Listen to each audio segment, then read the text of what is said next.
Hey, so I figured something out that I thought I'd tell you about. This took me like 30 years to figure out, and I figured it out on this tour. So there's this old idea, you know, that you have to rescue your father from the belly of the whale, right? From some monster that's deep in the abyss. You see that in Pinocchio, for example, but it's a very common idea. And I figured out why that is, I think.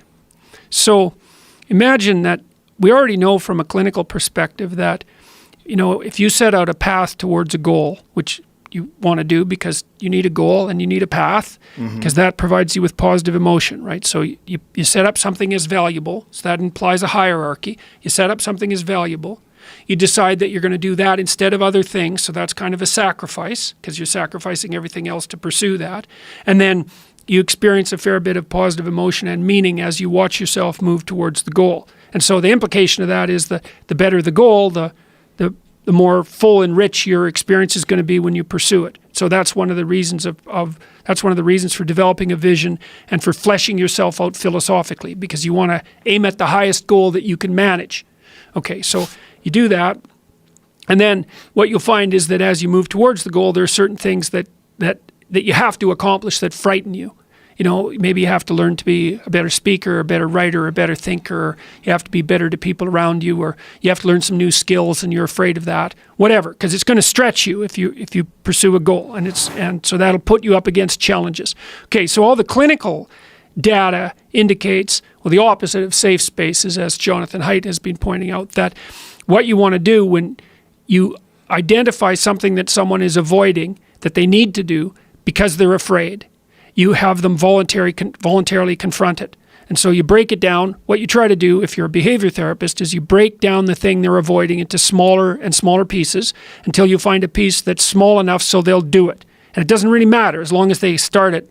You know, then they can put the next piece on and the next piece. And what happens is they don't get less afraid exactly. They get braver.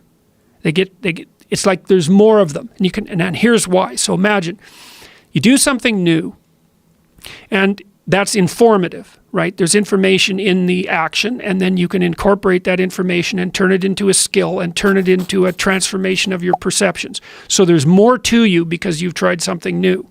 So that's one thing. But the second thing is, and there's good biological evidence for this now, that if you put yourself in a new situation, then new genes code for new proteins and build new neural structures and new nervous system structures. Same thing happens to some degree when you work out, right? Because your muscles are responding to the load, but your nervous system does that too. So you imagine that there's a lot of potential you locked in your genetic code.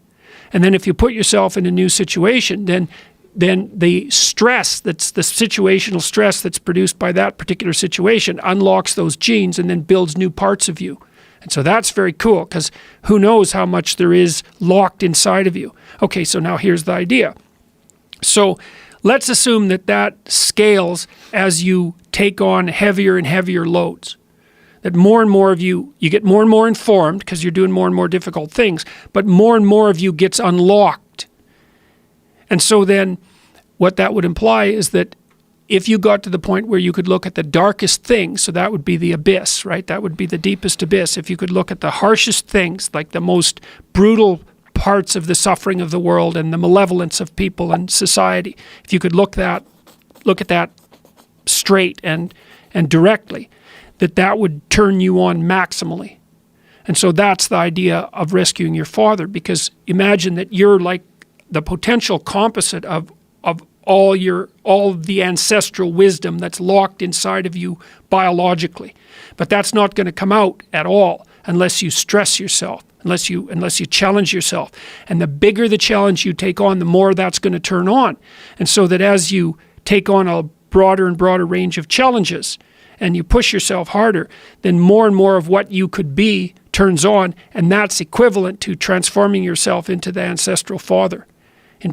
Because you're like what would you call it? You're the consequence of all these living beings that have come before you. And that's all part of your biological potentiality.